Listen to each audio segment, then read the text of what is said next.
Samuel, je vais te laisser faire le rôle du public, mais à titre amical, c'est vrai que, comme Vincent, on lit avec beaucoup d'émotion toute cette littérature, tous ces échanges, et voilà, on te voit quand même avec ta femme dans ce texte. Donc, je ne sais pas si tu as envie d'en parler, mais on te donne la parole.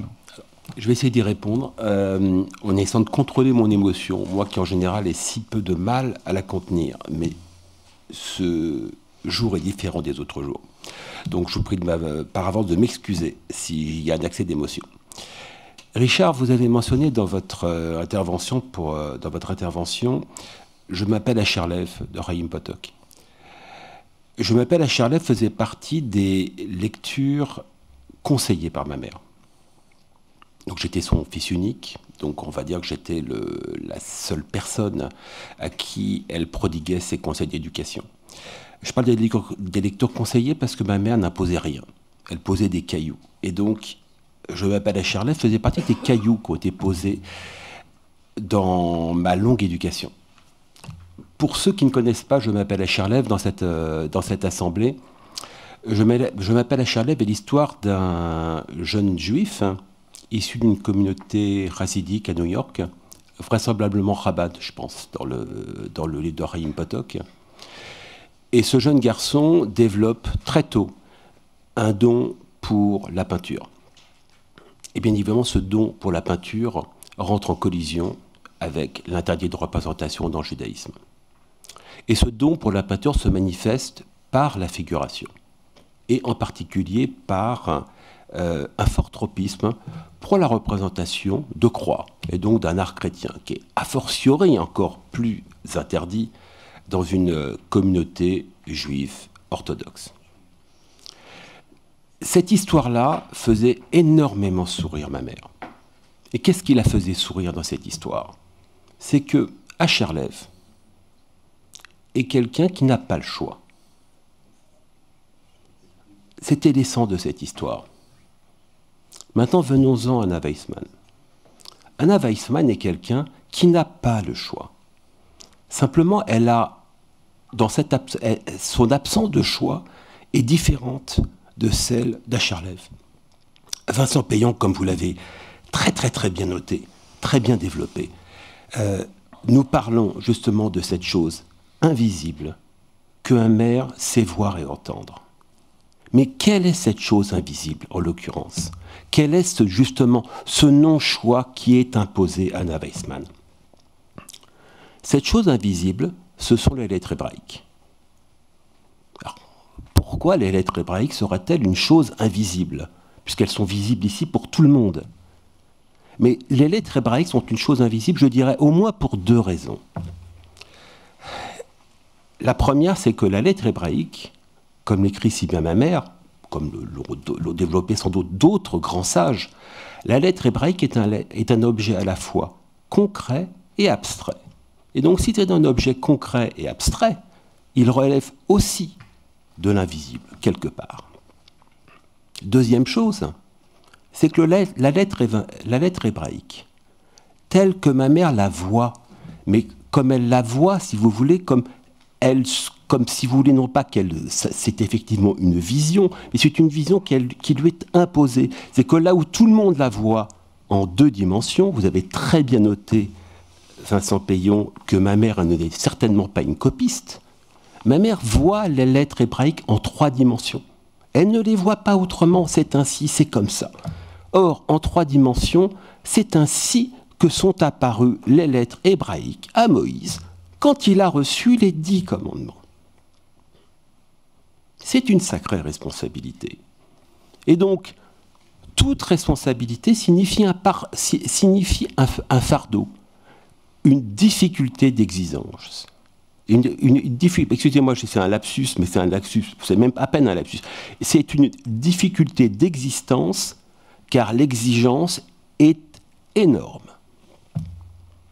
Maintenant, ça nous ramène à, bien évidemment, qui dit lettre hébraïque, qui dit objet à la fois concret et abstrait, nous ramène à une réflexion fondamentale sur l'art juif. Puisque l'art juif ma mère s'amusait à le dire, hein, elle en rigolait presque, il n'existe pas d'art juif. Il y a une dimension juive dans l'art, une dimension juive fondamentale dans le travail de ma mère. Mais ce qui est en jeu avec les lettres hébraïques, c'est justement l'art juif par excellence qui serait enfin apporté au monde. Or, cette chose invisible, et que ma mère savait si bien voir et entendre, visait justement à élargir nos murs et enfin à apporter ces lettres hébraïques au monde. Vincent Payan, merci beaucoup, parce que si ma mère savait écrire clairement, il était fort difficile d'avoir l'intelligence de percevoir cette clarté. Je vous en félicite avec émotion. Merci beaucoup.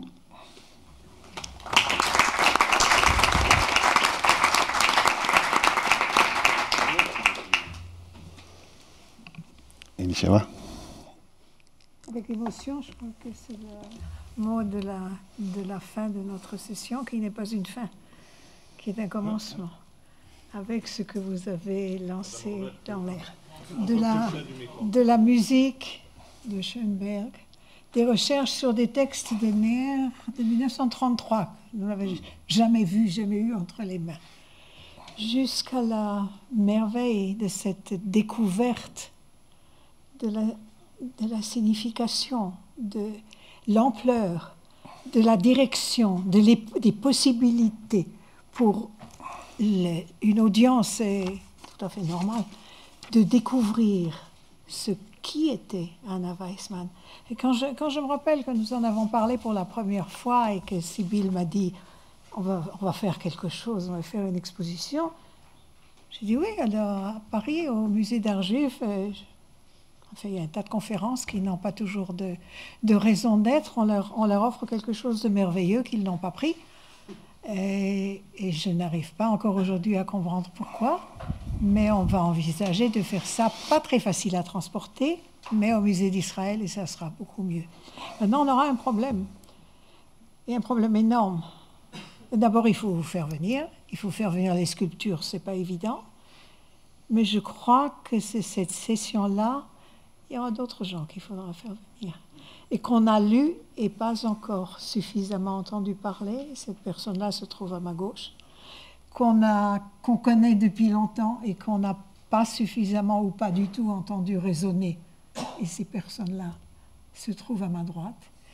Et pour avoir une vision complète d'André Neher, je crois qu'il faut, Hana, dans le congrès sur André Neher qui se prépare à Bar-Ilan, pour, tu m'as dit, aux environs du mois de décembre, inclure un certain nombre de ces idées qui, grâce au docteur Maurice Dahan, qui a passé beaucoup de temps et beaucoup d'énergie, nous ont permis même pas de redécouvrir, mais de découvrir des facettes, si la Torah a 1000 facettes. André Neher et Anna Weissmann en ont au moins autant. Et il nous reste beaucoup à apprendre. Mais nous avons reçu les étincelles de ce qui s'est perdu à la création et qui s'est divisé entre l'art et la philosophie dans le génie de deux personnes à qui les cieux ont permis de se rencontrer. Merci à vous tous. C'est vraiment un événement important dans notre vie aussi, dans la vie de la famille Neher. Merci.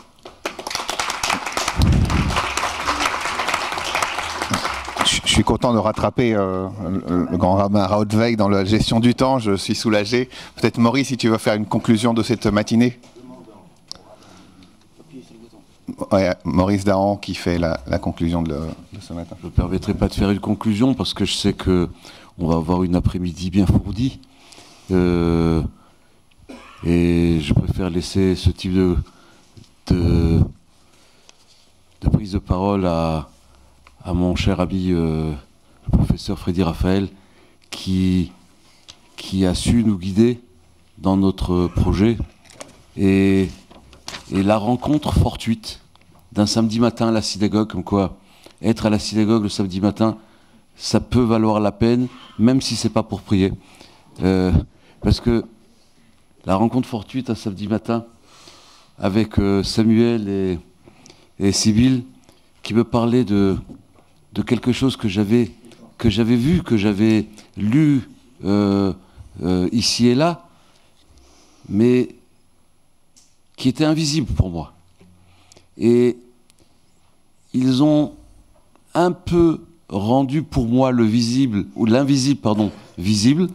Et quand on a croisé le rabbin Rébibaud dans les escaliers, je lui ai dit, je vous présente, et il m'a dit, ben oui, j'ai une peinture chez moi que mon fils avait reçue pour sa bar mitzvah. Et de la même manière, pour la musique, j'avais lu Madame Alvarez Perer, Zichrona Livracha, qui avait fait une conférence dans un colloque des intellectuels juifs de France en 1996, je crois, et qui rapportait le rapport de Neher à Schoenberg.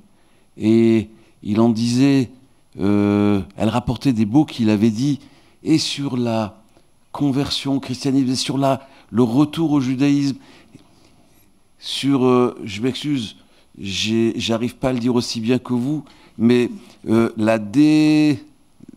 aidez-moi. Dodécaphonisme. Voilà. Je suis rassuré que vous n'arriviez pas à le dire aussi bien que moi. Non, mais je suis jamais arrivé à le retenir parce que j'ai compris, c'est que toutes ces œuvres, en tout cas une grande partie de ces œuvres, sont toujours restées inachevées et ça, c'est bien dommage. Mais en tout cas, ce qui me tenait à cœur, et je dois le dire ici, quand j'ai été interpellé un jour dans le parc des Comtades, un samedi matin, par Joël Koubi, professeur Joël Koubi, qui était un des doctorants qu'avait formé André Neher et qui était d'ailleurs directeur de l'Institut ici. Et il m'a dit, tu sais Boris, on ne parle plus de Neher, c'est pas possible. Quand je me tourne à la synagogue et je parle de Neher, on me dit, on ne se souvient pas qui c'était. Et j'ai dit, on va se remettre à réfléchir et à penser Neher. J'en ai parlé avec mon ami Gabriel, qui lui a été plus performant que moi parce que lui, il a relu, il m'envoyait tous les jours au moins 4 ou 5 messages, et je crois qu'on est nombreux dans la salle à qui il envoyait ces messages. Et moi aussi, je croyais qu'il y avait que moi. Voilà, qui prouve qu'il a bien travaillé le sujet.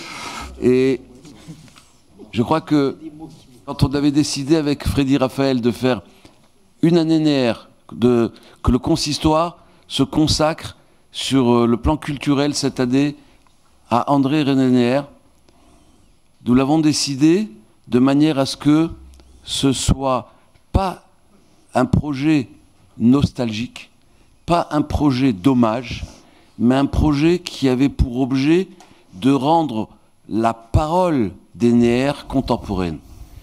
Moi, je connaissais un petit peu André Neher, pas du tout René Neher. René Neher, je l'ai connu grâce à ses livres, et à ses livres sur Israël, et à ses livres sur de l'époque biblique à aujourd'hui, et la naissance du christianisme. Monsieur Payon, vous disiez que dans votre lecture sur un Weissman, elle a un problème avec Dieu. Mais je crois que c'est le propre du juif. Si vous regardez comment est-ce que les juifs prient Dieu, c'est-à-dire quand ils font la Hamida, ils sont debout, en tension avec lui. Et je crois qu'on ne peut pas se sortir de cette tension si on ne la vit pas. De la même manière qu'on fait des bénédictions dans cette Hamida pour dire Chonen Da'at, on doit se souvenir que si, oui c'est vrai, il nous donne de l'intelligence, mais cette intelligence, ce n'est pas un acquis. C'est un travail pour l'acquérir encore mieux et pour donner des réponses encore plus performantes aux questions que nous nous posons donc à cette tension-là. Je me rappelle un des élèves de André, qui était le professeur Bédogros, il imageait cette situation en disant que à la destruction du temple, les Juifs de l'époque étaient désemparés. ils ne savaient plus comment pratiquer leur judaïsme. Alors des courants sont nés dans le judaïsme à cette époque-là.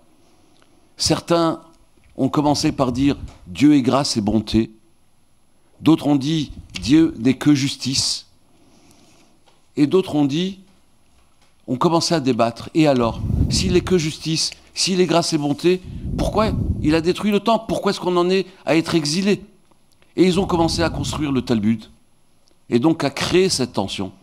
Alors que les deux premiers, quand ils ont voulu s'adresser à Dieu, se sont mis à genoux ou se sont carrément couchés par terre.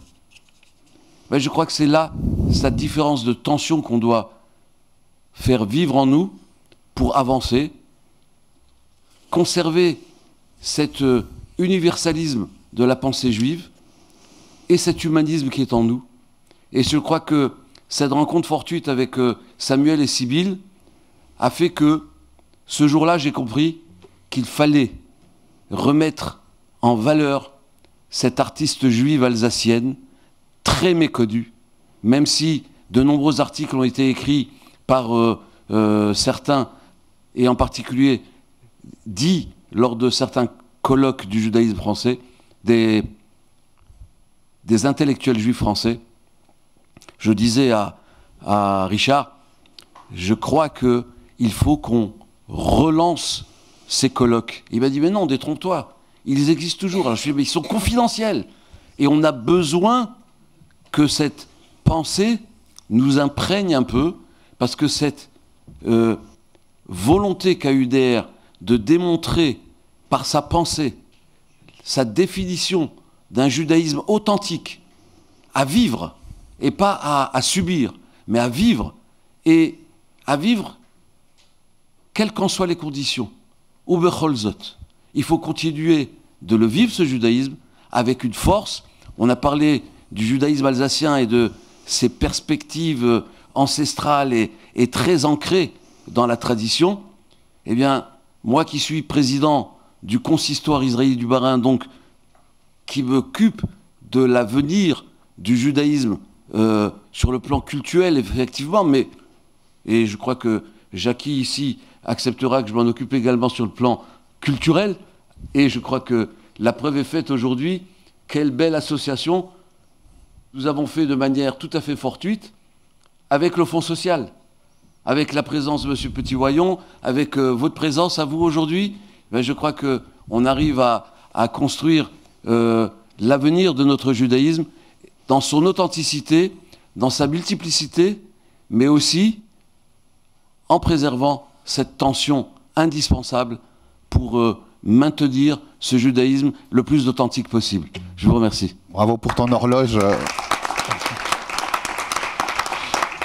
Merci.